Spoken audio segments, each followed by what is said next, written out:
Welcome into MASN All Access, presented by Royal Farms, real fresh, real fast.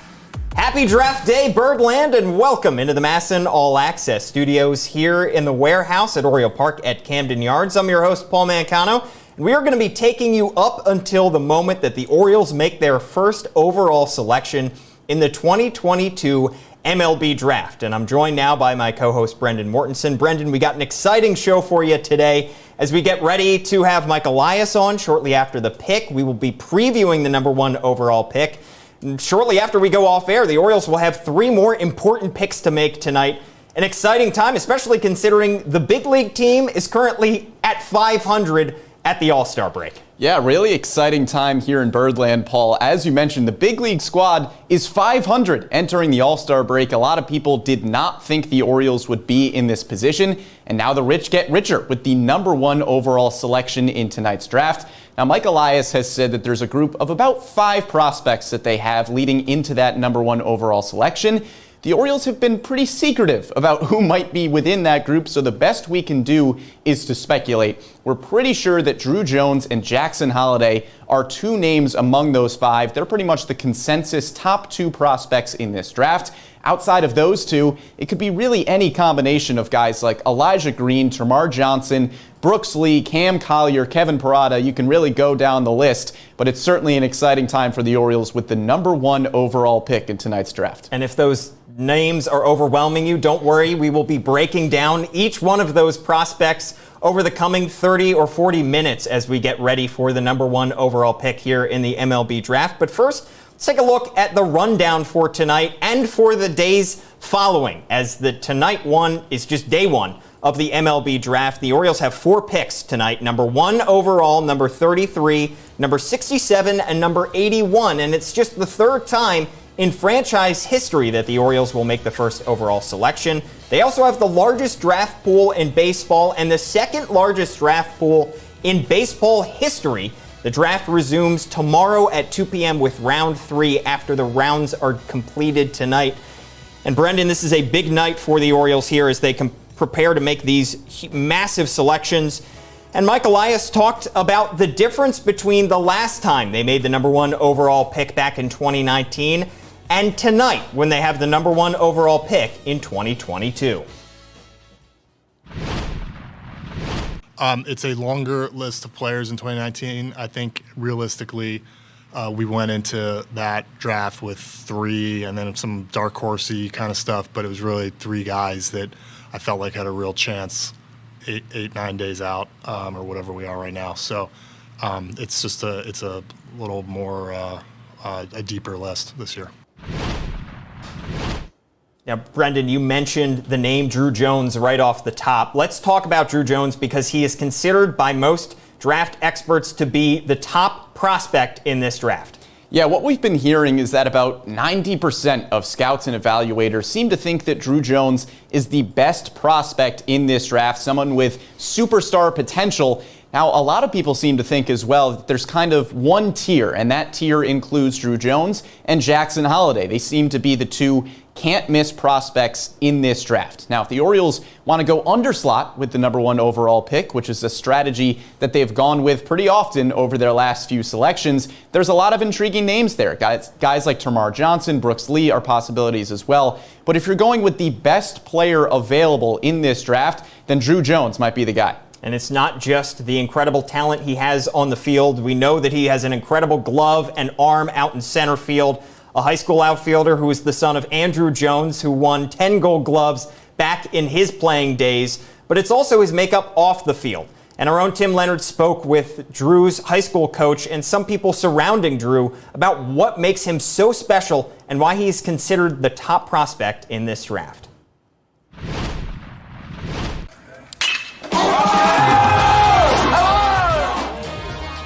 No matter where you look, high school outfielder Drew Jones is ranked the number 1 player in the 2022 MLB draft class. Guy that, goes to 6 or 7 All-Star games. What makes Drew the top prospect in the class It's just the fact that he's got such an explosive and well-rounded game. There's no real obvious hole in his game. Jones hit .570 with a 1.702 OPS in his senior season playing for Wesleyan High School in Atlanta and head coach Brian Krameyer. Well, it was absolutely amazing. Certainly, he came with a pedigree and a reputation, but those stories didn't do justice to the actual player himself. The son of Atlanta Brave great Andrew Jones, for pretty much all of his life, Drew has been compared to his dad and had a camera in his face. It's funny, if you were to ask Andrew, I'm sure Andrew would say that Drew is a much better ball player than what he was. They had two very different upbringings. Andrew coming out of Curacao, and then Drew being here and raised in Atlanta and having the benefits, private coaching. Drew, everything stands out about his game. I mean, he is eerily similar to his dad. Like his 10-time Gold Glove winning dad, Drew's greatest strength is considered to be his defense. Elite defender in center field. Obviously, his father was one of the best defensive center fielders of all time. Scouts really think that Drew has a chance to be a Gold Glove type center fielder as well. He moves so gracefully in the outfield. You never think that he's putting forth 100% effort, because his body motions just don't show that he exerts that much, but he seems to always get to the ball. Well, his defense is the part that jumps off the page. Coach Krameyer says he also sees parts of Andrew Jones in Drew's approach at the plate. Andrew said that for as many home runs as he hit, he never tried to hit a home run. He was always trying to hit the ball hard right back over the pitcher's head, and Drew does that. Drew's not necessarily going to try to hit the towering fly ball home run. He's trying to hit the rising line drive that just keeps carrying. He's got track record of hitting, and he's got a body where he can project a lot more power and strength coming forward as well. And when he hits the ball, it sounds different, it looks different, it follows a different trajectory off his bat. A championship 1A private here at the Gwinnett Striper Stadium. It's a very nice field. It seemed like an MLB team could really play on this field. You know, but we're out here. We're getting lit. Let's go!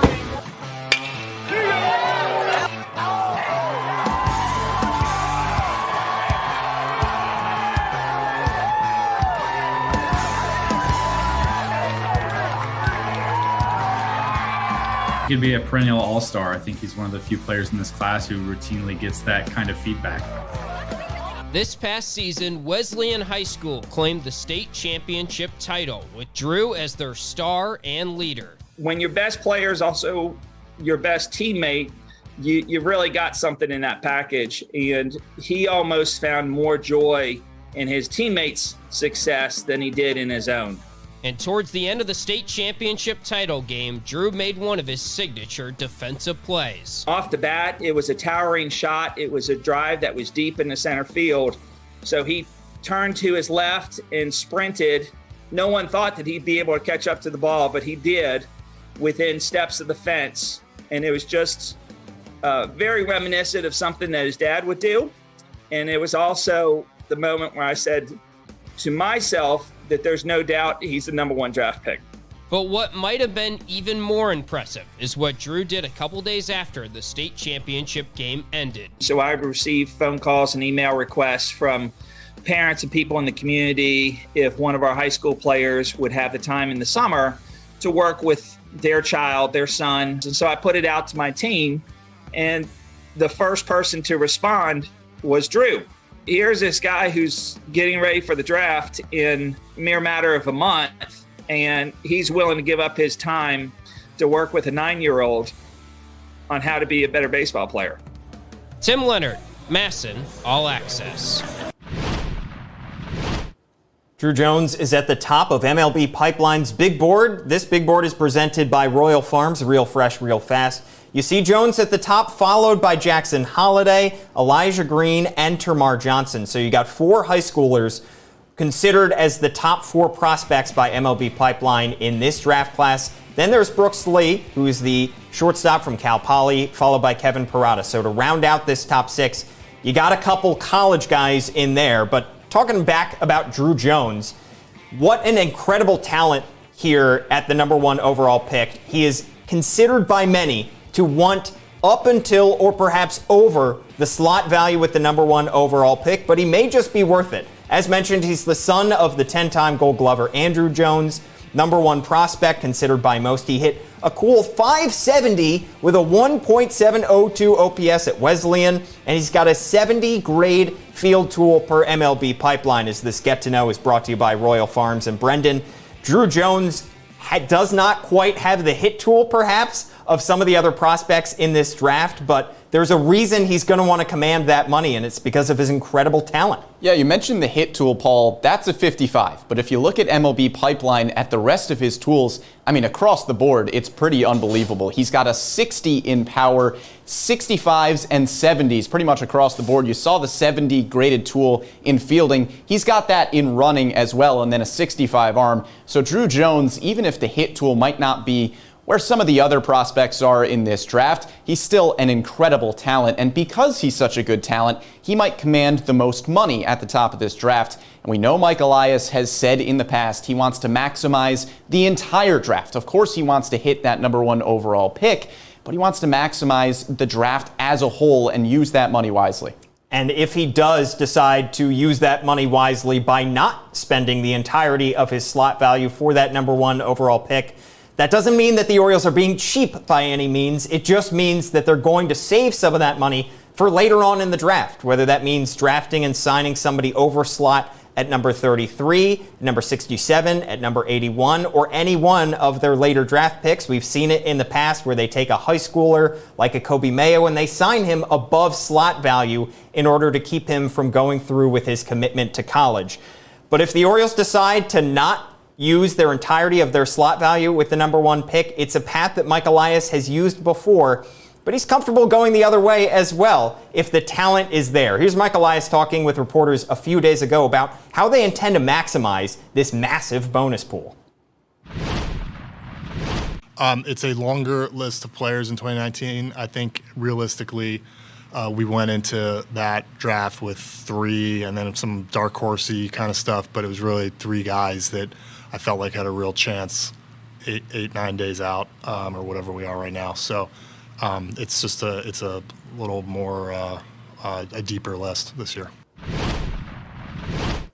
It is a gargantuan amount of money at the Orioles' disposal, almost $17 million for them to spend. That's the second largest draft pool in MLB history, and you heard Elias just say it there, that the first is a record that the Astros set back when Mike Elias was part of that front office, when they happened to nail a couple top 5 picks in Alex Bregman and Kyle Tucker. So with the Orioles having this kind of money at their disposal, Brendan, it seems like pretty much no matter which way they go, they're going to come out of night 1 with a large supply of talented prospects. Yeah, there's really 2 avenues in which Mike Elias and the Orioles could go. The first avenue is just best player available, which might be Drew Jones. But another avenue is to use that money maybe a little more wisely throughout the draft, a little more expensively maybe in the later rounds, and you can find talent like they found Kobe Mayo, Gunnar Henderson, Jordan Westberg, just to name a few.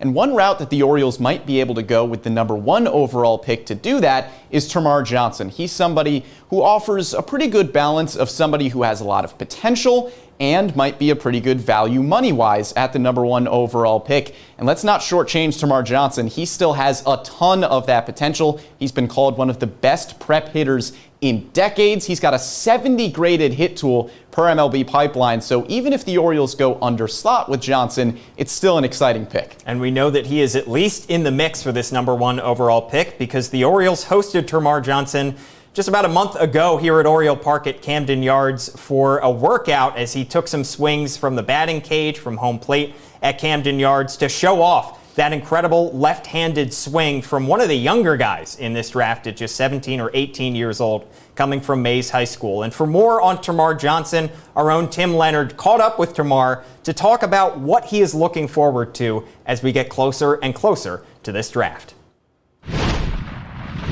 Tim Leonard back inside our MASN All Access studios now, and happy to be joined by Tamar Johnson, one of the top high school prospects and top overall prospects in the upcoming MLB draft. Thanks so much for hopping on with us, Tamar. Thank you guys for having me. I'm sure you're very excited for the MLB draft coming up on July 17th. To those of the fans that are trying to figure out about your game right now, they can read the scouting reports, but how would you personally describe your game? I want to say I'm a bit of a savvy player. You know, I like to get down and dirty about my game, and I like to grind every AB. I like to get every ground ball. Want to be the guy that makes every play, and I want to steal every base. So I'm kind of the player that wants to go. I'm a go-getter type of player that wants to get everything. And scouts rave about your hit tool so far, saying you're one of the more advanced high school hitters in decades. What is it about your approach to the plate and your keys to making yourself such a polished hitter at such a young age? I just try to stay within my zone, know what I can hit best, and, kind of feel what I want to do. And, I try to get myself in great hitting counts. I feel like that's the biggest thing for me. When I get in great hitting counts, then, I'm able to bang, I'm able to hit the ball hard, I'm able to do damage. So, I just try to get myself in good hitting counts. Was there one piece of advice you got from maybe a coach or a mentor growing up that allowed you to become such a good hitter? Honestly, the biggest thing I got from a coach or a mentor is don't try to hit everything. When you try to hit all 9 quadrants, you're not going to be very successful. Hit what you can hit and, stick to it and make that the greatest thing that you can ever do. And the hit tool is obviously what pops off the page for scouts. But what's something about your game that you think is maybe not talked about enough, or maybe something you're working on that you've improved on lately? Definitely, just infield. I'm always cleaning it up. I'm always trying to, make sure my feet are, in place so I can, get the ball and get it out with one shuffle. Or, just play it, make it look easier. I feel like the way I hit is so easy, and I want to make my fielding look way more easier than my hitting. So, I'm just working on that every day, and I hope, guys can see that, scouts can see it, and, even fans can see that. Well, the Baltimore Orioles have the #1 pick in the draft, as I'm sure you know. What would it mean to you to be selected #1 overall by an organization like Baltimore? It'd mean a lot to me. At the end of the day, I don't know too much about what's going to happen in the next couple of days, but it'd mean a lot to me just to, further my opportunity and, play in the big league stadium and, reach my goal and, do what I know I can do. So, being selected with the Baltimore Orioles means that, Baltimore gets a ring in a couple of years. I know you're a huge fan of baseball in general, and you watch a lot of baseball. Do you have a favorite player on the Orioles right now, or someone you look up to that's currently playing, or maybe a player that used to play for the Orioles? I was a big Anthony Santander fan, so it was cool watching him play for a couple of years. And lately I've been a big Cedric Mullins fan, and a little bit of an Adley Rutschman fan also. So. I like watching Cedric Mullins ball out, and I was so proud of him last year. Same thing with Adley Rutschman. Actually, Cedric Mullins is from Georgia, so it's kind of a bittersweet thing. Yeah, and you got an opportunity to come to Camden Yards and work out earlier this year. What was that whole process like? It was really nice. It was really cool. Camden Yards, like I told them, Camden Yards is nothing like what you see on MLB The Show. So it was kind of cool just seeing it in the flesh and seeing it in person. And, I was just happy just to have the opportunity to, work out in front of, the coaches, the scouts, and everything like that. Is there something in your game right now that you're currently working on to improve, maybe in the time that you have until you're going to be on a professional roster here soon? I'm improving on, honestly, everything. I feel like I can get better at everything. I don't know all the answers of my game, and I don't know everything yet. So I'm working on hitting. I'm getting in the weight room, working more on mobility. I'm working on a good first step so I can have a little bit more range. Working on my arm, and I'm working on running faster. So I'm really working on everything. And I'm just trying to get it all in before I know what my next step is. And I know you've talked a lot about how you love watching Robinson Cano play, and that's a guy you've emulated growing up. Is he someone that you're looking up to? Are there any other players that are right at the top of the list of players that you look up to right now in the MLB? I look up to a lot of players. I kind of have a player that I look up to on every team. So, just those guys like Robinson Cano, I used to look up to him, and I still do look up to him. And, you know, I kind of say that I kind of have the same type of swing, demeanor, and everything about my game with him. You know, I watch a lot of players. Lately, I like Ruben Lindor's backflips and everything. He makes it look so easy, and when he hits the ball, he hits it hard. And you know, it's kind of cool seeing it from a guy that's kind of my size. And obviously right now you are a shortstop, and I'm sure you want to stay there. There are plenty of scouts that say down the road you're going to be a second baseman. What would you say to scouts and kind of critics that question your defense and your ability to stay at the shortstop position? Honestly, I know in my game and myself that, you know, I have the instincts, I have the IQ, I have everything to, you know, be the future shortstop. You know, honestly, I know it's some things I need to work on. Same thing with hitting, same thing with running, you know, same thing about learning more about the game. There's some things I need to work on. And, you know, I plan on wherever team I go to or whatever my next step is, I'm going to work hard to make sure I, you know, can stay at shortstop. I can stay at the top of the lineup, and I can stay stealing bases. Well, a couple fun ones here before we let you go, Tamar. What is the favorite play you've had so far or moment in your baseball career to this point? Well, it's a play that I have on Instagram currently. It was a diving play to win the championship at the USA National Championships. That was kind of like a surreal play for me, and it was one of my favorite plays I've ever had all time. I remember hitting my first home run. It still plays through my head every time. You know, I hit another home run. That first home run I hit still plays through my head.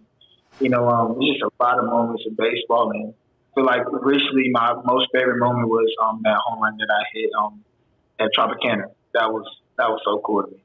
And when you're not playing baseball, which I'm sure is not a whole lot of time in your day, but what are some things you like to do off the diamond? You mentioned MLB The Show earlier, stuff like that, something you like to do in your free time? I mean, I'm always on MLB The Show. I like to spend time. You know, I like to spend time with my girlfriend. I got a girlfriend. I like to spend time with her. And, you know, I just like to be at home, just like to stay really low-key and just, you know, really stay in my bed, honestly. I'm a real homebody, if you guys didn't know that. I'm a real homebody. I can respect that for sure. Well, Tamar, this has been great. Awesome to chat with you. Best of luck in the draft process coming up here in a couple of days, and thanks for spending some time with us.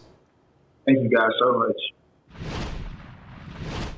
Well, we just got to know him pretty well, but let's get to know Tamar Johnson a little bit better. Brought to you by Royal Farms, real fresh, real fast.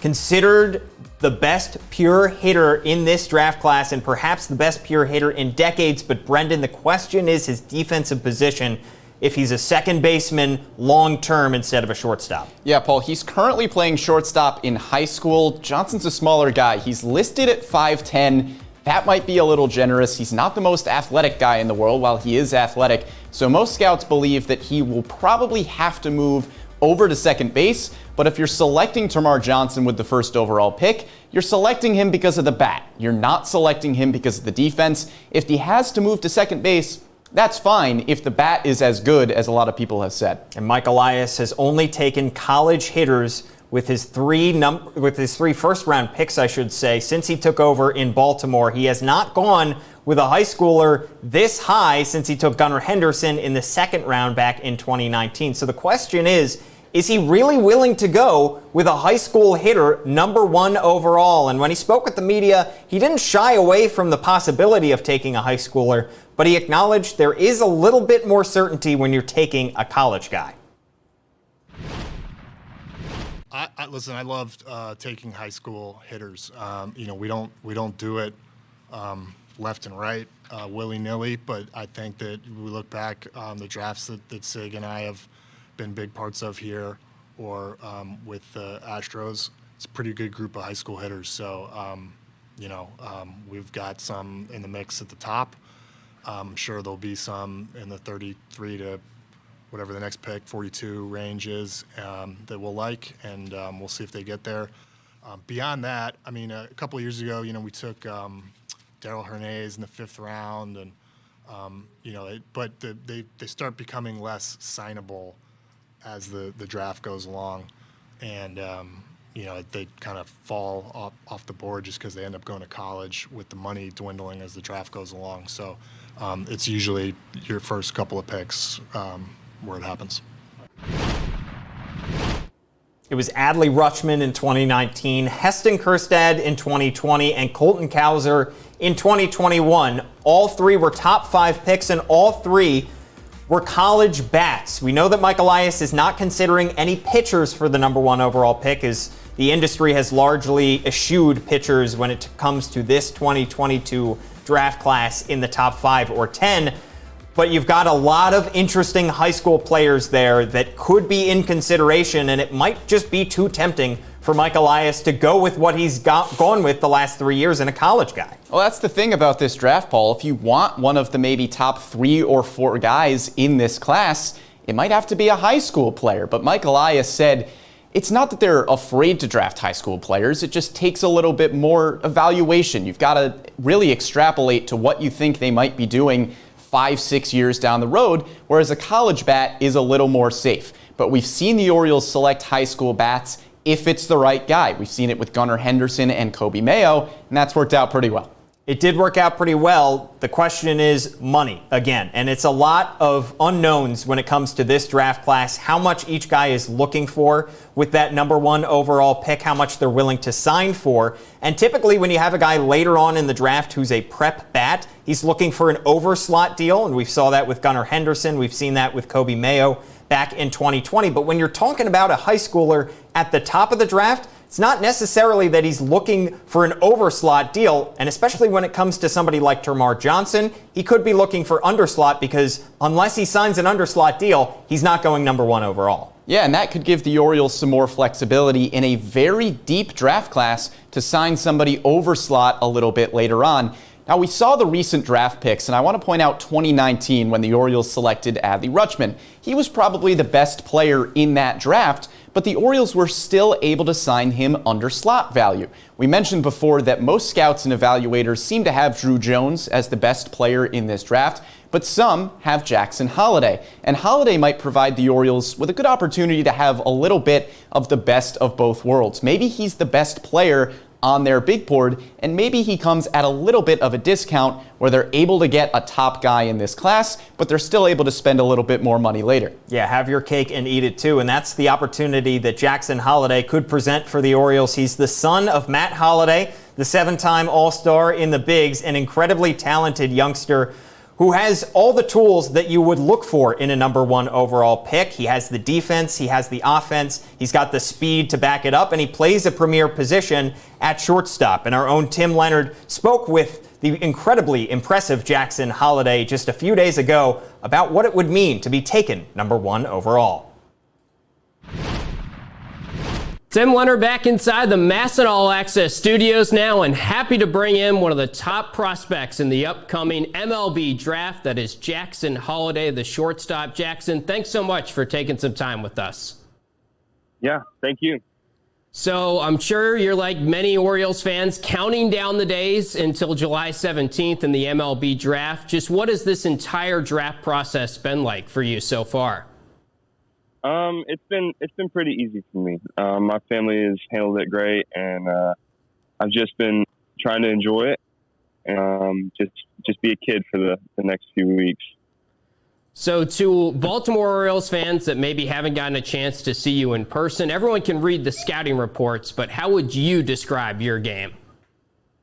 I'm someone who likes to play and likes to play hard and wants to win. So I try to do anything that I can so my team is able to win, and I enjoy playing hard and hustling on and off the field and playing for my teammates. You were recently just named the Baseball America High School Player of the Year across the country, and you had a great season this past year, really rose up draft boards. What changed for you in this past season? I cleaned up my swing a little bit from the summer and kind of got back to the hitter that I was, and I got stronger. I started lifting weights more often, and really just focusing on the little things. And I did online school, so I was able to focus on baseball and trying to become a professional and kind of where I'm at today. So I'd say just trying to train harder, but that's what I did. Gotcha. And from now until the draft, what are some things that you're working on to kind of focus on honing in your skills a little bit more? Me and my dad are just trying to find places that we can train. So we were in Jupiter for a while, so we went to Roger Dean, the Cardinals complex, and then we're in Georgia right now. So we've been going to Georgia Tech and just trying to work out and hit and get better every day. You mentioned your dad, who of course is a great MLB player himself, Matt Holliday. What has he helped you with throughout this process, and what advice has he given you? He's been extremely helpful. Obviously, he had a really successful career, and I've just kind of been trying to learn from him every single day, and being able to hit with him and all the experiences that he's had has been extremely helpful. And growing up, watching him in games, does that help you realize that you wanted to be an MLB player someday? What were some of the things that you sort of picked up on from a young age watching him? I picked up pretty much everything that I know today, and being able to travel with him as a family, we spent every single summer with him and going to the ballpark and being there every day. So just like how well he handled failure. And I mean, baseball is very, very difficult. So every single day he was the same, no matter how his performance was, and how hard that he worked in the off seasons to honor his team and to play well. So that's what I learned the most, probably. What's it like now seeing some mock drafts occasionally with your name right at the top of draft boards, especially after the rise you've had in the past year or so? It's very neat that all the hard work that I put in is finally paying off. So it's neat to see. I try not to look at it as really too much, but it's definitely neat to see that I had a great year, and then it's finally trying to pay off. So it's been awesome. And what would it mean to you to see your name called by the Orioles with the #1 overall selection if that happened? It would be a great honor. It's a great organization, and they've had unbelievable players in the past, and it would be an honor to help and try to become a star in that organization and hopefully lead to some really great seasons. Do you have any memories of watching the Orioles as a young kid growing up, or maybe a favorite player that came through the Baltimore organization? Obviously, Cal Ripken being a shortstop was someone that I'd probably look to, but I played in his tournament when I was 12, so that's probably the main player that I would say. But I got to travel with my dad, and I got to go to that ballpark when I was little and shy BP and do the whole thing. So it was a blast, and it's an awesome place to play. Wow, that's a cool story. What about this past season for you? Is there a particular play or moment that stands out as your favorite play from this past year? Me and my brother hit back-to-back home runs in I want to say a 13-run inning. So that was really neat. I got to play with him, and he was a freshman, and I was a senior. So I'd say pretty much the whole season was something that I'll remember forever. Being able to play with him and hit 2-3 and play short and third would probably be my favorite memory. And before we let you go here, we got to get to know Jackson Holliday a little bit off the diamond as well. What are some things that you like to do when you're not playing baseball? I just hang out with my family, and I like to watch movies, and I like to fish and play golf, and pretty much other than that, I just play baseball, and I like to work out and get better every day. Jackson Holliday, one of the top prospects in the upcoming MLB draft. We thank you so much for taking some time with us. Yeah, thank you guys.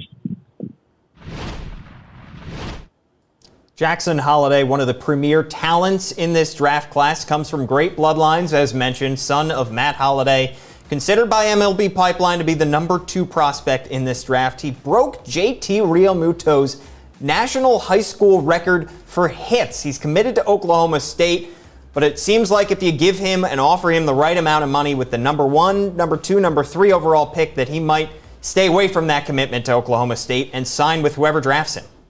Yeah, Jackson Holliday has the chance to be a real five-tool shortstop at the next level.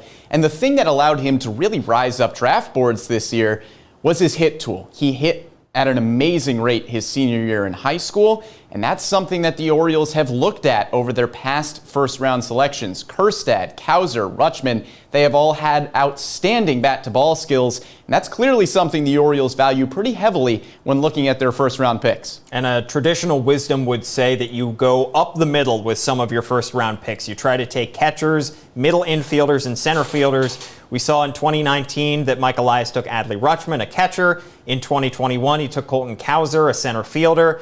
And it seems like Jackson Holliday could offer the Orioles a great opportunity to take a middle infielder. Now, it's yet to be determined exactly if he'll grow out of the position of shortstop. A lot of similar things were said about Gunnar Henderson when he was taken. We were told he's not going to stick at shortstop, but here he is in AAA Norfolk continuing to play shortstop. But for Jackson Holliday, it feels like he has the defensive tools to stick at shortstop, and the question is, how much is he going to grow over the coming years? Yeah, he's still young. He's going to get bigger and stronger, but a lot of scouts have said that his defensive mechanics at this point are so solid at shortstop, and he's very fluid, has a great feel for the game, just kind of glowing reviews for his defense overall. So I think Jackson Holliday not only has a chance to be a great hitter at the next level, like a Tamar Johnson, but Holliday also might have the chance to stick at shortstop and play a quality one at that.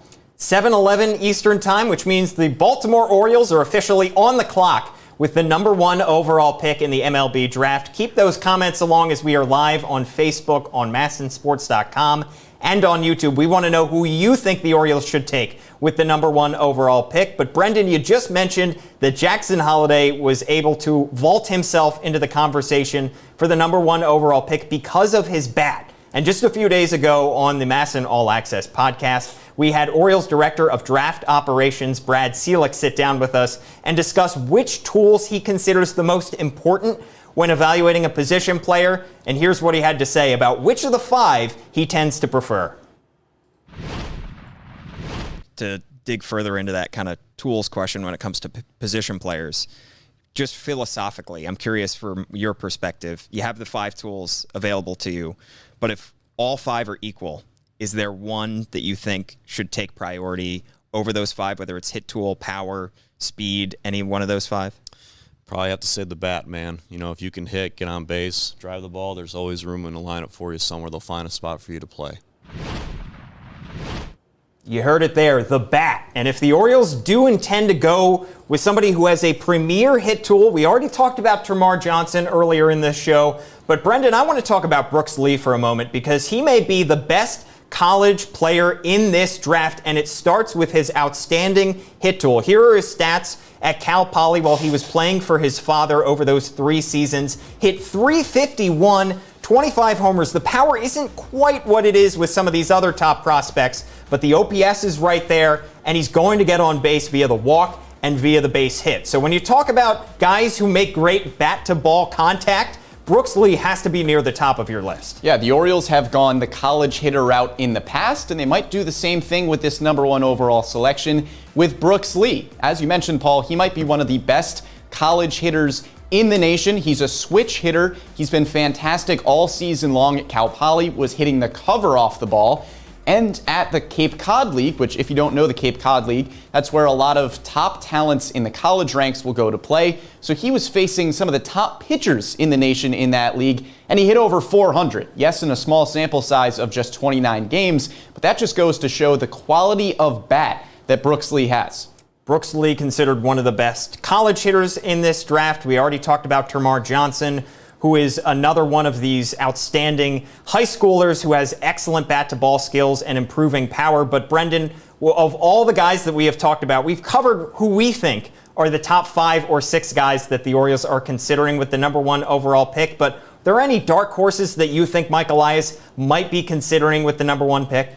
Yeah, I think there's at least a few here, Paul. Elijah Green is a name that we haven't mentioned. He's somebody with a little bit of boom or bust potential at the top of the draft, but if he booms, he might have the highest potential in this entire draft class. We mentioned Brooks Lee as a well-established college hitter. There's a few others as well. Kevin Parada, the catcher out of Georgia Tech. He was great this season. Some questions about him defensively behind the plate, whether he'll be able to stick at catcher.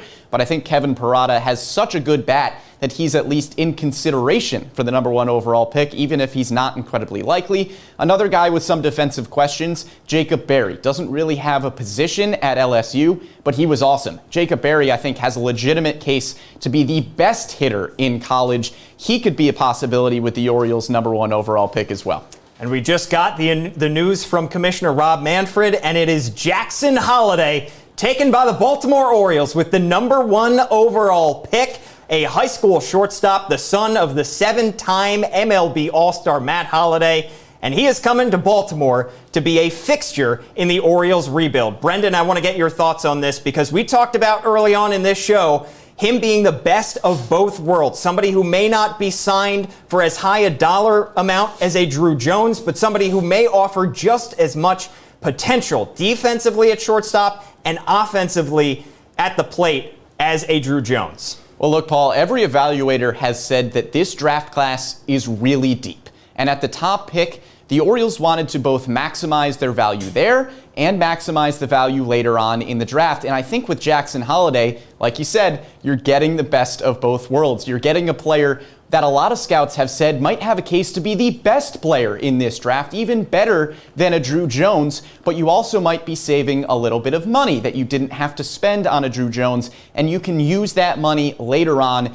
to draft good talents at number 33, 42, 67. The Orioles have a lot of high-value picks later on in this draft, and I think Jackson Holliday just absolutely nails it. You get a fantastic player with a ton of potential, but you also have some money left over to maybe go overslot if you want to at number 33. We obviously don't know the exact dollar amount, which Jackson Holliday will get with his signing bonus at number 1 overall, but I really think this was the perfect match of both best player available and best value with the number 1 overall pick. I'm glad you mentioned best value there because in just a short while, the Orioles will be back on the clock with number 33 overall. It's going to be probably an hour or so before we get there, but in terms of baseball timing, those picks are going to be coming off the board awfully quickly. The Orioles will have a hefty decision to make at number 33 overall. And Mike Elias just a few days ago spoke with reporters about the importance not just of nailing this number 1 overall pick, but about getting the 33, the 42nd, the 67th, and the 81st pick right as they go through these next few days of the MLB draft. Draft picks are very valuable opportunities for the Baltimore Orioles in particular. Being kind of the market size that we are and being a scouting and player development oriented organization, and this is a homegrown team out here basically right now, or a lot of the core players are, and we want to do really well with each of these picks. That's my foremost concern, is having the value of these picks show up on the field one day and have the players go out and play well in the minor leagues. So whether that's a pitcher or hitter, I don't know. It just depends on what happens in the draft. We're obviously, cognizant of the need to have good pitchers to go with our good hitters, I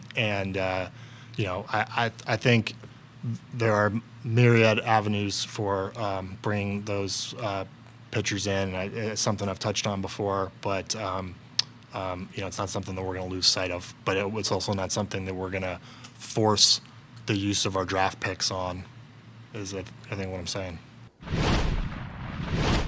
In case you missed it, the Orioles took Jackson Holliday with the number 1 overall pick in the MLB draft, a shortstop. He is the son of 7-time All-Star Matt Holliday, considered the number 2 prospect per MLB Pipeline, broke JT Realmuto's national high school record for hits. The bat-to-ball skills are outstanding. The defense is outstanding. He could grow as the years progress, but Brendan, the Orioles seem to have gotten a very talented player. The price point is to be determined, as we see some comments coming on social media as to how much he will sign for. All we can do is guess, at what he will sign for at this point, as we are still a ways away from the deadline. But it's likely that he's probably going to be signed for a little bit less than Drew Jones, who may be taken number 2 overall by the Arizona Diamondbacks. Yeah, Paul, it's entirely possible that the Orioles just had Jackson Holliday as their best player available. I mean, we talked about Jones off the top of the show. He has some tools that absolutely jump off the page. The 70 run, the 70 fielding, it's really intriguing. But there's still some question marks with Drew Jones. The hit tool was only graded at a 55 per MLB Pipeline. And when you look at Jackson Holliday, there's not a hole in his game. The bat-to-ball skills are fantastic. He has a lot of raw power, where as he gets older, he'll grow into that a little bit more. You mentioned the defense as well. Holliday has a chance to be a really solid defender at the shortstop position, which is a premium defensive position in terms of value as well. I don't want to discount the fact that maybe the Orioles just had Holliday as their best player available, period, regardless of the value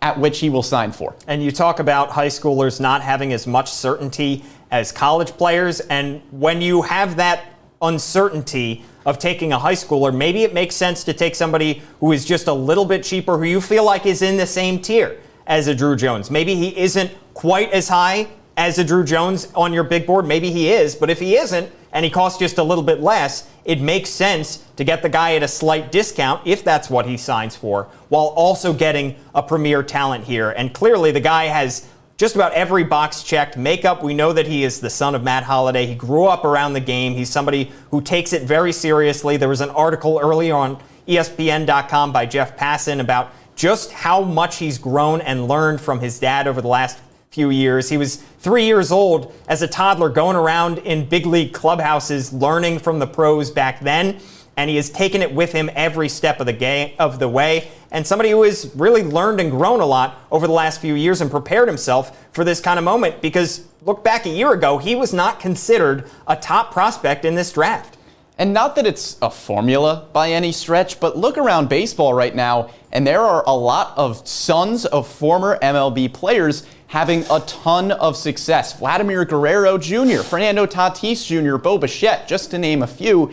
And not that you're going to draft somebody just because they were a son of a multiple-time All-Star, but it certainly helps to look at a player and say, okay, they have the pedigree. They've grown up around the game. Jackson Holliday himself said in that article by Jeff Passan that you mentioned, Paul, that it gave him a little bit of an advantage to have grown up around the game so long. He got to see players growing up, players like Nolan Arenado. He got to see the work ethic, what it takes to be a major league ball player.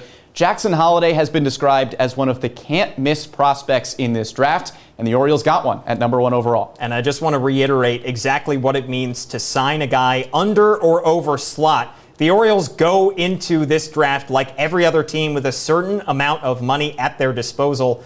And if they sign somebody for under slot at 1 or at 33 or 42 or any other pick, that doesn't mean that they're being cheap. That means that they're saving that money and spending it wisely later on in the draft. And that means when they want to take somebody over slot later on in the draft, they have the money at their disposal to do so. It doesn't always work out like that. We saw the Orioles go under slot with their first 2 picks last year as they took Colton Cowser, signed him under slot, and then Connor Norby under slot as well with their second-round pick. But if the right talent falls at the right price, the Orioles can now scoop in and sign a guy if they go under slot with Jackson Holliday. So it is a way to spread out your money, not to save money and to shave it from your overall amount that you have in this pool.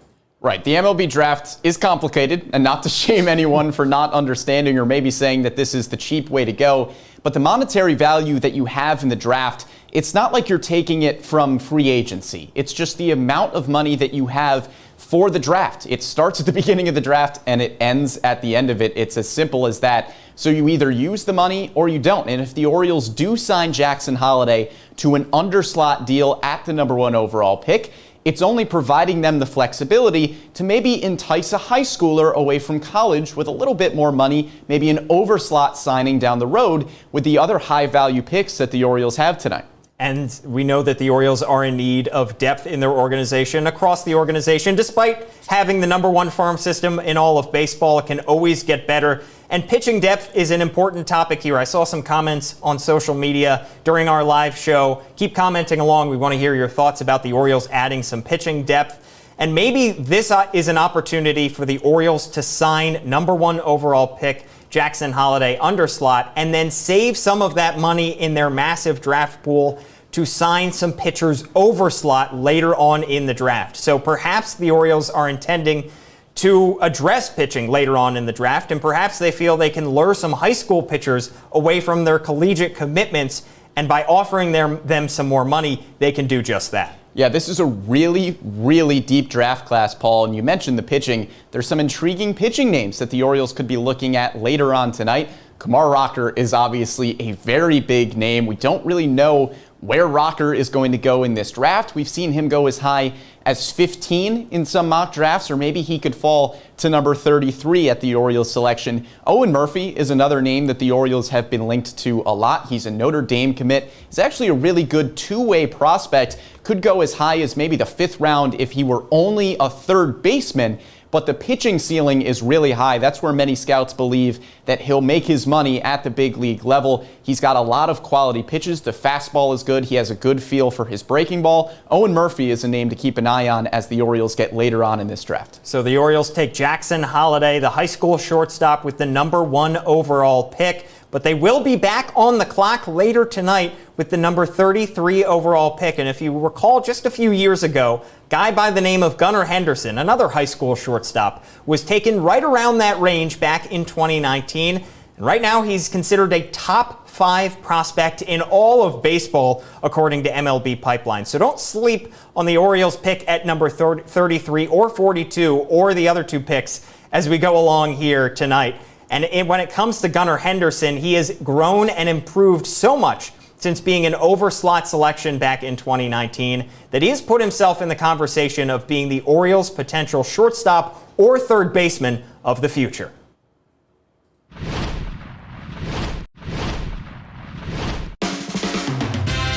This is the type of talent that we want to be bringing into an organization that's in the process of adding the best young players that we can. When the Orioles drafted Gunnar Henderson in the 2nd round of the 2019 draft, he was just a 17-year-old kid committed to play baseball at Auburn with his older brother Jackson. Tough decision, but a great spot to be in. I'm just happy for him. Of course, who wouldn't want to play with their brother, but it was a great opportunity to take this, so I'm glad he did.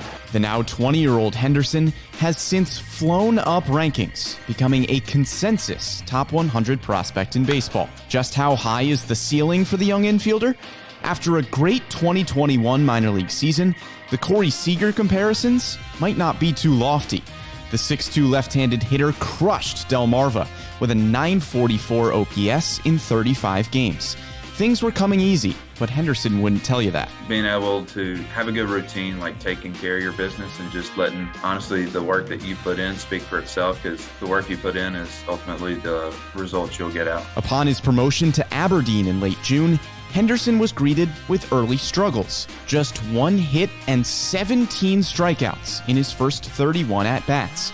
But facing that adversity might have been the best thing for him. Going through that struggle period really just helped my development, because I was able to learn how to go through it and ultimately learn how to handle it a little bit better and also be able to get through it a little bit quicker. The 20-year-old even played well enough to help AA Bowie in their playoff push, collecting 2 multi-hit games for the Bay Sox. Defensively, Henderson has been able to move through the ranks with fellow shortstop Jordan Westberg. We share whatever knowledge we have, and obviously he has a little bit more experience than I do going to the College World Series, and being able to have that and just have a good teammate behind my back, and I cheer him on and he cheers me on. And being able to have that good camaraderie, I mean, you can't beat it. Now Henderson's size leads many to believe he'll move over to the hot corner.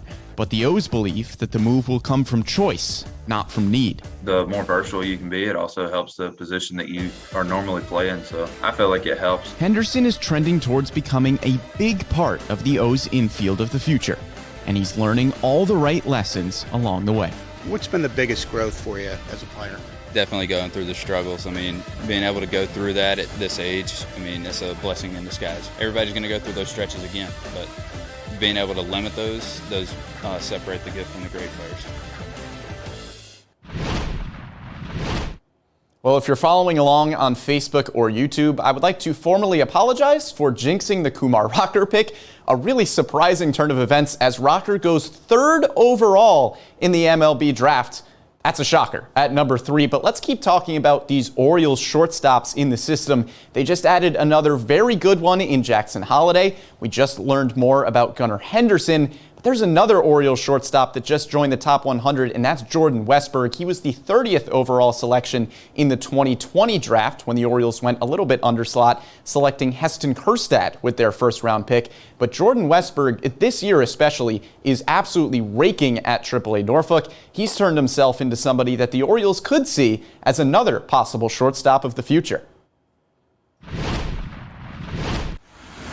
Jordan Westberg is ready.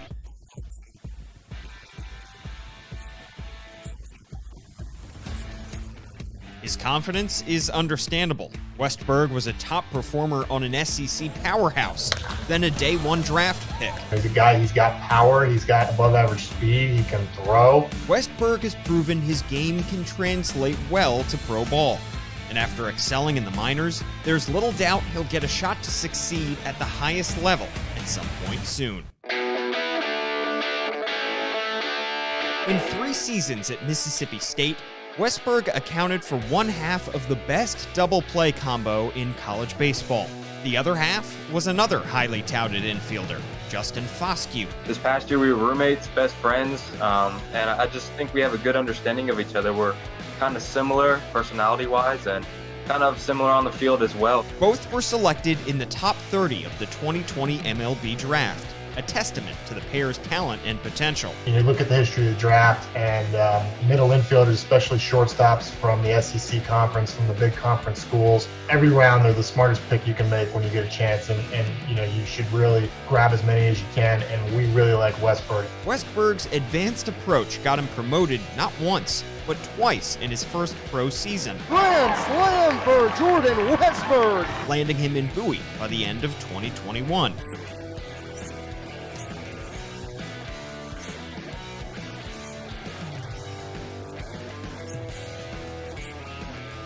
At all 3 affiliates, Westberg showed great bat-to-ball skills, developing power and the ability to play multiple positions in the infield. You pick up things at third that you might use at short and vice versa, and it's always helpful just to be as versatile as possible. In fact, it's the 23-year-old's well-rounded game that sets him apart.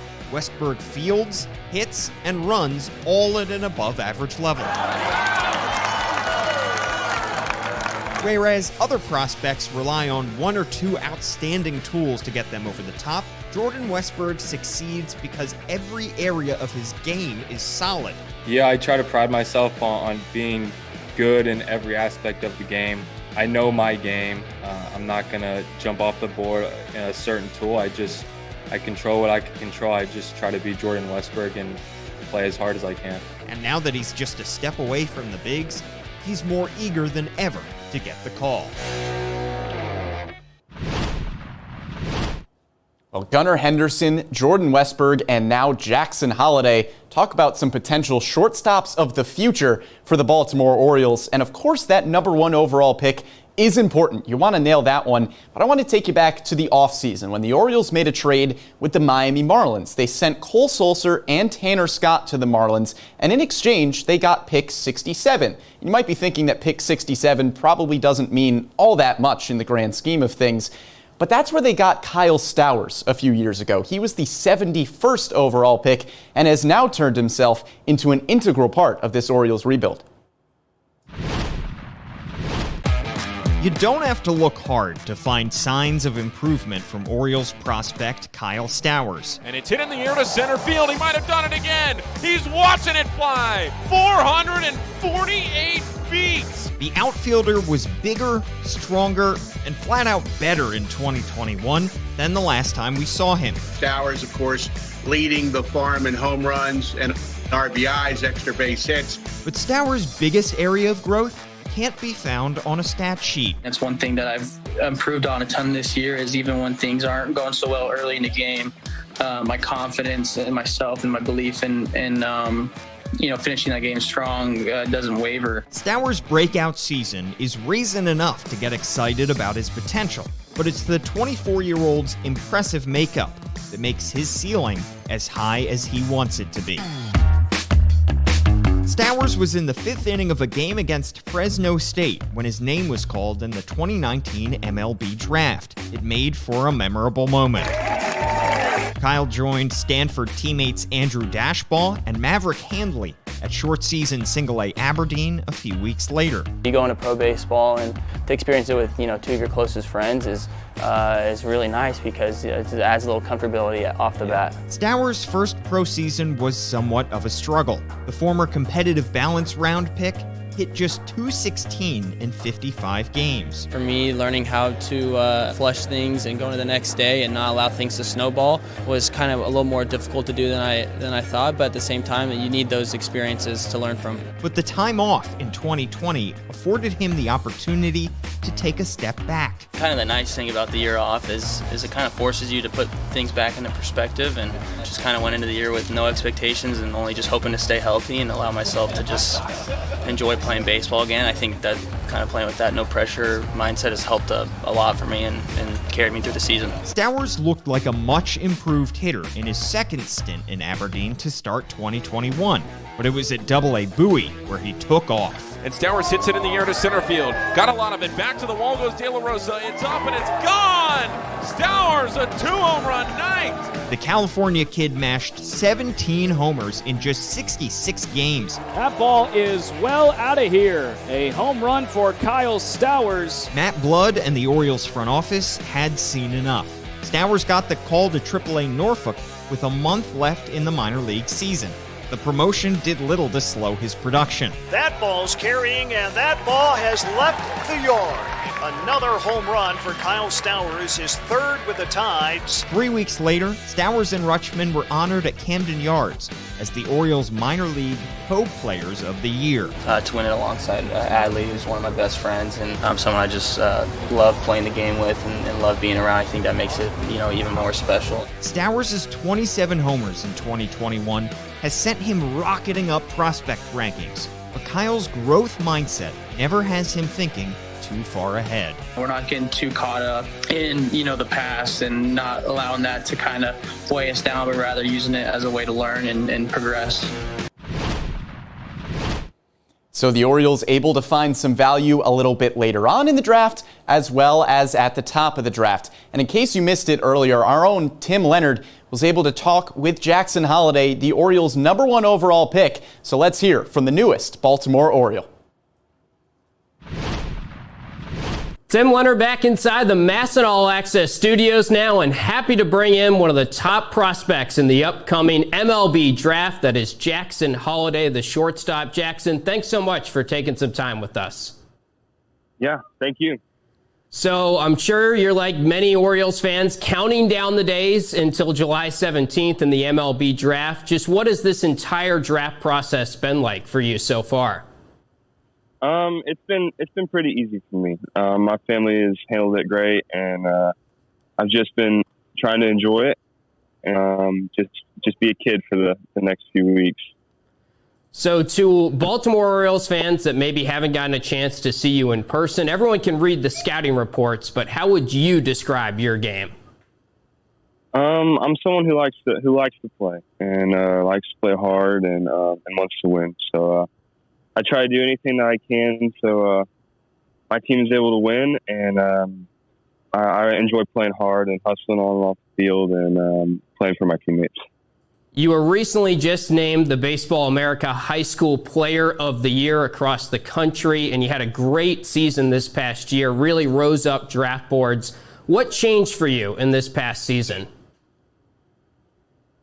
I cleaned up my swing a little bit from the summer and kind of got back to the hitter that I was, and I got stronger. I started lifting weights more often, and really just focusing on the little things. And I did online school, so I was able to focus on baseball and trying to become a professional and kind of where I'm at today. So I'd say just trying to train harder, but that's what I did. Gotcha. And from now until the draft, what are some things that you're working on to kind of focus on honing in your skills a little bit more? Me and my dad are just trying to find places that we can train. So we were in Jupiter for a while, so we went to Roger Dean, the Cardinals complex, and then we're in Georgia right now. So we've been going to Georgia Tech and just trying to work out and hit and get better every day. You mentioned your dad, who of course is a great MLB player himself, Matt Holliday. What has he helped you with throughout this process, and what advice has he given you? He's been extremely helpful. Obviously, he had a really successful career, and just kind of been trying to learn from him every single day, and being able to hit with him and all the experiences that he's had has been extremely helpful. And growing up, watching him in games, does that help you realize that you wanted to be an MLB player someday? What were some of the things that you sort of picked up on from a young age watching him? I picked up pretty much everything that I know today, and being able to travel with him as a family, we spent every single summer with him and going to the ballpark and being there every day. So just like how well he handled failure, and I mean, baseball is very, very difficult. So every single day he was the same, no matter how his performance was, and how hard that he worked in the off seasons to honor his team and to play well. So that's what I learned the most, probably. What's it like now seeing some mock drafts occasionally with your name right at the top of draft boards, especially after the rise you've had in the past year or so?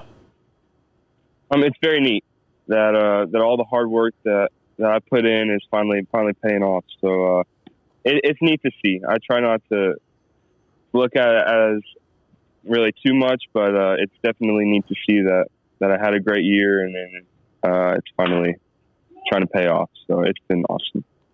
And what would it mean to you to see your name called by the Orioles with the #1 overall selection if that happened? It would be a great honor. It's a great organization, and they've had unbelievable players in the past, and it would be an honor to help and try to become a star in that organization, and hopefully lead to some really great seasons. Do you have any memories of watching the Orioles as a young kid growing up, or maybe a favorite player that came through the Baltimore organization?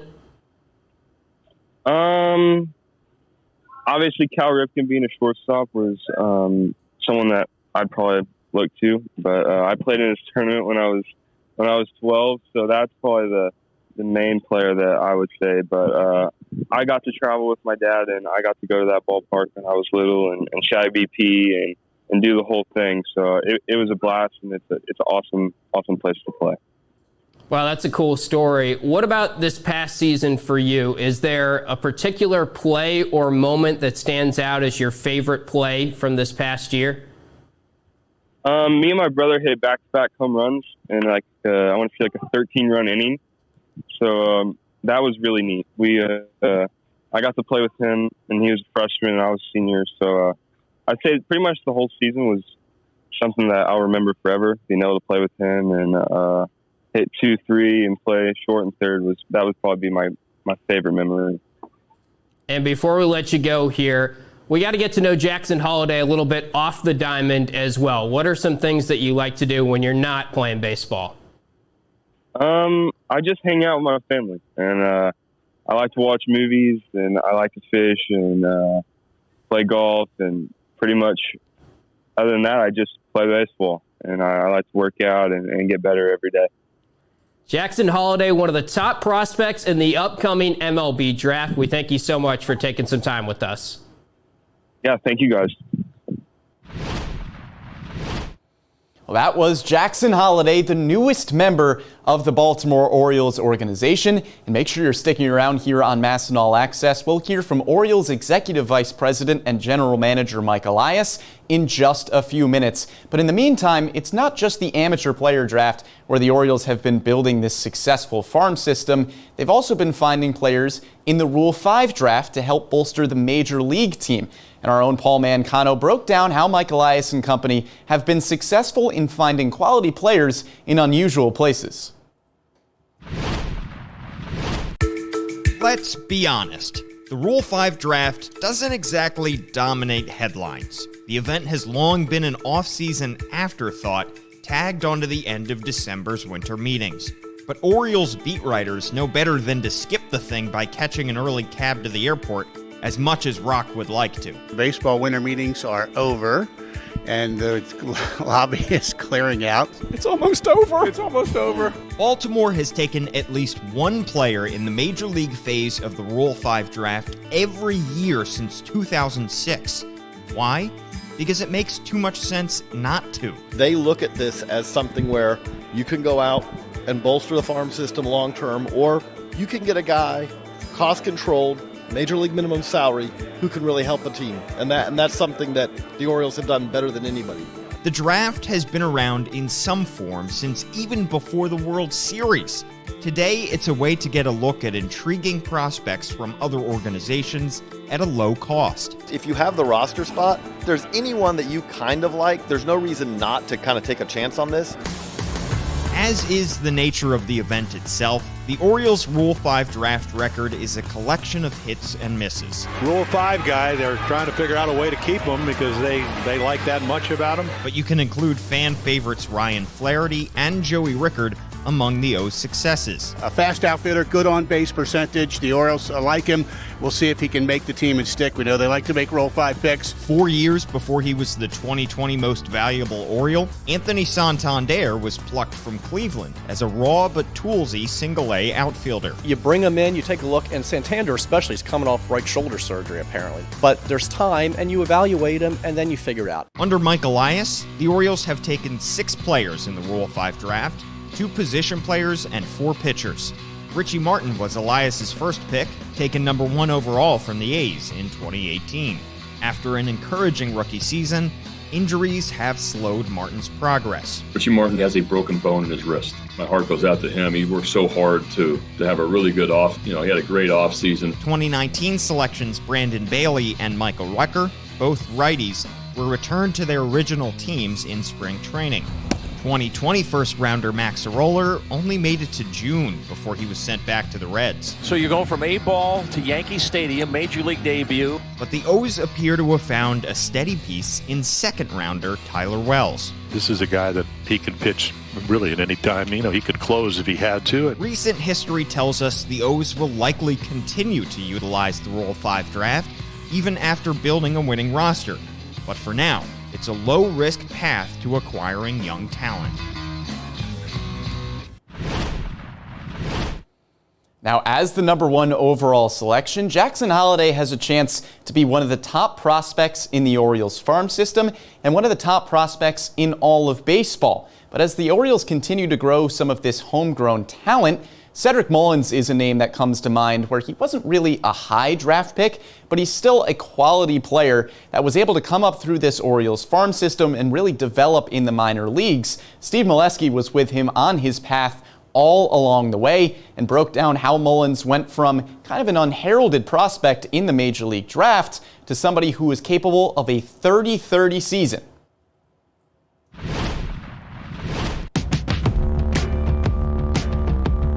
So Cedric Mullins, I just remember 2019, and I remember it for how it got really rough for that young guy.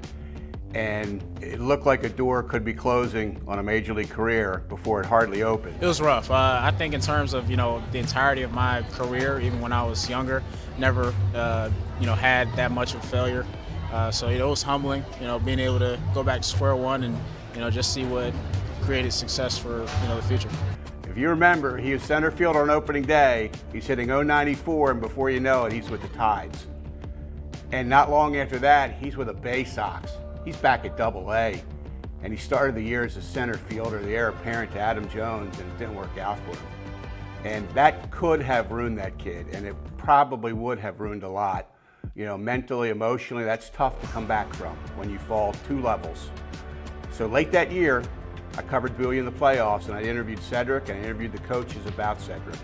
And he did not tear it up there, but he was trending up. and he was looking like his old self.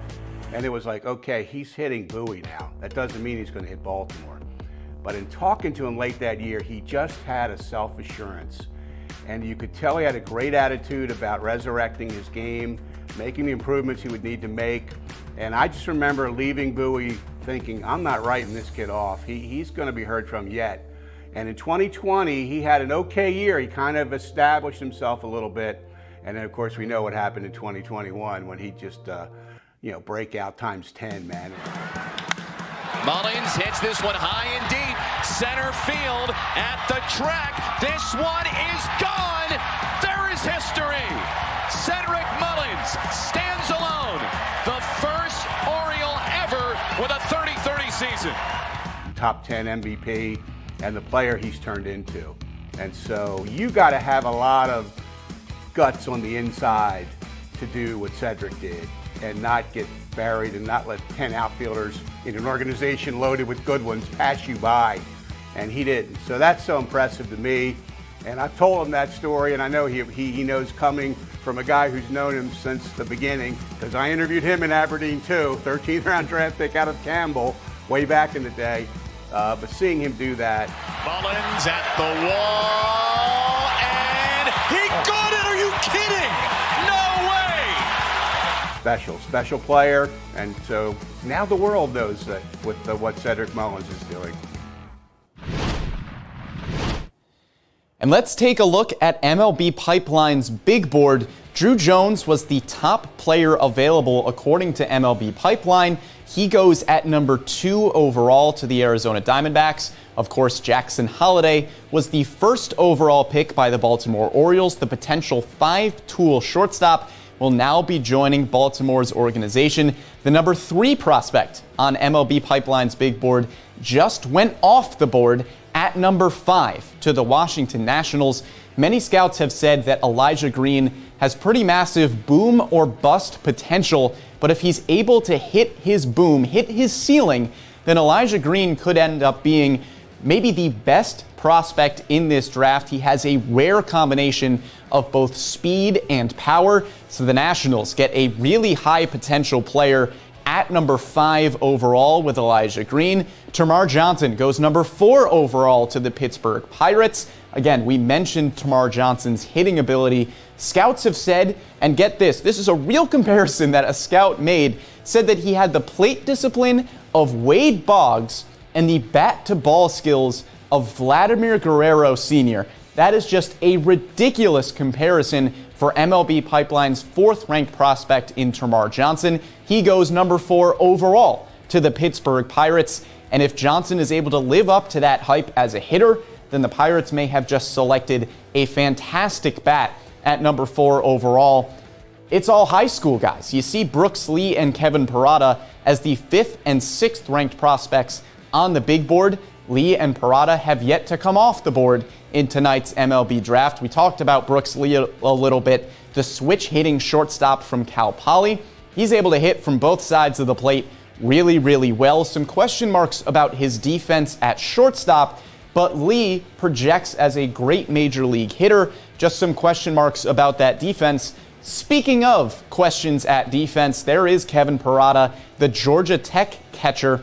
He was the 6th ranked prospect on MLB Pipeline's Big Board. Some questions about his defense behind the dish. How is his arm going to work? He's not the best receiver. He may not be able to call games excellently at the major league level, but the one thing that will be excellent for Kevin Parada is his bat. He has elite bat-to-ball skills and fantastic power, has a case to be one of the best college hitters this year. So Kevin Parada still not yet off the board in tonight's MLB draft. One guy who was selected, who wasn't on MLB Pipeline's Big Board, is Kumar Rocker. He goes number 3 overall to the Texas Rangers, which is kind of crazy considering that the Rangers selected Jack Leiter last season. And when you talked about that Vanderbilt baseball team, you looked at Leiter and Rocker right at the top. Those two guys were the most dominant starting pitchers in college baseball, and now they're in the same farm system in Texas. If you're wondering why Kumar Rocker isn't among those top prospects on MLB Pipeline's Big Board, that's because he is way down the board. MLB Pipeline had him ranked as the 38th best prospect in this draft, but he goes number 3 overall to the Texas Rangers. And that's how the big board has shaken out so far. But let's take another look at the Orioles' number 1 overall selection, and that was Jackson Holliday, a potential 5-tool shortstop. We've talked about the offense. I mean, the kid hit .685 his senior year of high school. That is absolutely ridiculous. He broke JT Realmuto's national high school record for hits. He's 18 years old, 6'1", 175 pounds, has a sweet left-handed swing, but does actually field right-handed. So at shortstop, the glove will be on his left hand. He is a right-handed thrower. His grades, he's got a 60 grade on the hit tool. Power is a 55. The run tool is a 60. Arm is 55. Fielding is 55. And overall, Jackson Holliday is a 60 overall according to MLB Pipeline. But that's the thing we've mentioned, comparing Jackson Holliday and Drew Jones. Drew Jones had some tools that absolutely flew off the board. He had a 70 graded run tool, a 70 graded fielding tool. Jackson Holliday doesn't really have a singular tool that flies off the board. Nothing is ranked higher than a 60. His hit tool is at 60. His run tool is at 60. But he is just an overall fantastic prospect, has no weaknesses in his game, which is why many scouts believe that he could be a 5-tool player at the next level. And of course, he is the son of 15-year MLB veteran Matt Holliday. And Holliday, just to run through his resume a little bit, a 7-time All-Star, 4-time Silver Slugger. He won the batting title in 2007, an NLCS MVP. Of course, won that 2011 World Series title with the St. Louis Cardinals. He also finished second in the 2007 MVP race, and that year put up some ridiculous stats. Hit .340 with an OPS over 1. He had 11 seasons hitting at least .290, 2 seasons with an OPS over 1. So that's some fantastic pedigree for Jackson Holliday, a kid who grew up around the game, and we've seen how successful some other players who have grown up around the game have been. Guys like Vladimir Guerrero Jr., Fernando Tatis Jr., Bo Bichette. You can really run down the list. There is something to be said for a kid who is growing up around the game for as long as somebody like Jackson Holliday has. And at 18 years old, he has already been getting the influence of some top players around the league. He tells the story of watching Nolan Arenado field ground balls at third base in the rain. And Jackson Holliday said that really suggested to him just what it takes to be a major league player, the work ethic that you need to put in to get to that level. Jackson Holliday saw it from a very early age, and that work ethic was apparent as Holliday has gone throughout his high school season. He's got a very advanced approach with a knack for putting the barrel on the ball. He got bigger and stronger during his senior year of high school. He looks more relaxed at the plate, and he's letting his power come more naturally. And of course, make sure you're sticking around. Mike Elias is coming soon. Our own Paul Mancano will be talking with the Orioles Executive Vice President and General Manager in just a little bit. But in the meantime, we're going to keep talking about the Orioles' #1 overall pick, Jackson Holliday, the newest member of the Orioles organization. We mentioned the hit tool. It doesn't look like he's forcing anything with that swing that just comes very naturally. So let's talk about some of the other tools as well. He has flashed, as some scouts have said, plus run times as a senior, and he also has an above average arm and good quickness, which could help him to stick at shortstop as he gets into the minor leagues and the next level. So the Orioles here may have just selected a kid who will not only have a fantastic bat, but could also be a quality defensive shortstop at the next level. There's talks he could maybe move to center field to maximize some of that athleticism, but the theory is that Jackson Holliday will more than likely stick at shortstop. He was the #1 overall pick.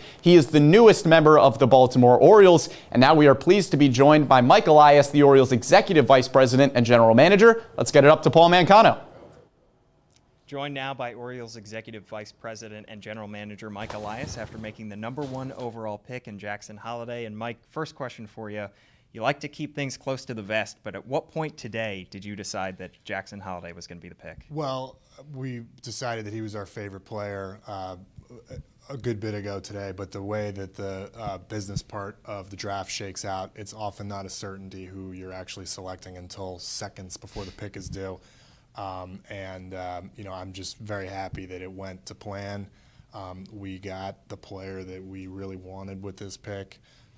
He's going to be an outstanding addition to what is already an excellent farm system and a thriving organization. And he's a 5-tool, left-handed hitting shortstop with a great head on his shoulders, and I think he's got a chance to be a big star. You went with college players each of your last 3 top 5 picks, and you go with a high schooler here. Obviously, this class was a little bit more high school heavy at the top, but was there any amount of trepidation in going with a high school hitter, or you just felt like he was the best talent? No, it's a very special group of high school hitters this year, so it appeared very likely to us that we would be selecting a high school hitter this year just because of what the draft was available this year. And, I've said before, we have, I think, a very strong track record of drafting high school hitters, both our last few years here with the Orioles. Some of the Orioles picks before I got here was a lot of the scouts that are still here, and then the drafts that I ran and helped run in Houston. So we liked a lot of the players in this group, and Jackson's one that checks a lot of scouting boxes for us with, as I said, all 5 tools being above average, meaning he can run, throw, defend, hit for power, and hit for average, but he's got a great physique. He's got a great swing mechanics. He's got a very discerning eye. There's really no hole that I could poke in his game at this point in time, and so that's why he was the #1 pick for us. And you said that you believe he can stick at shortstop as well going forward. Obviously, it's tough with an 18-year-old kid, but why do you think he has the defensive tools to stick there? Well, he's a plus runner. He runs above average for a major league speed scale down the line, and you see that speed translate in terms of his athletic movements at shortstop. So we think he's going to have the range for the position. He's also got an above average arm, and he can throw from different arm slots, which is important. He's got a real technically correct throwing stroke. His throwing mechanics are sound, and he's got a real simple way of catching the ball and approaching ground balls, and we think he does things the right way. I mean, certainly he's going to require refinement and repetitions in the minor leagues, but I don't see any reason why he won't stay at shortstop unless his body grows so much, and if that happens, he's going to have other options, be it third base or whatever, but we don't envision that scenario. We think he's going to play shortstop for the next decade, if not longer.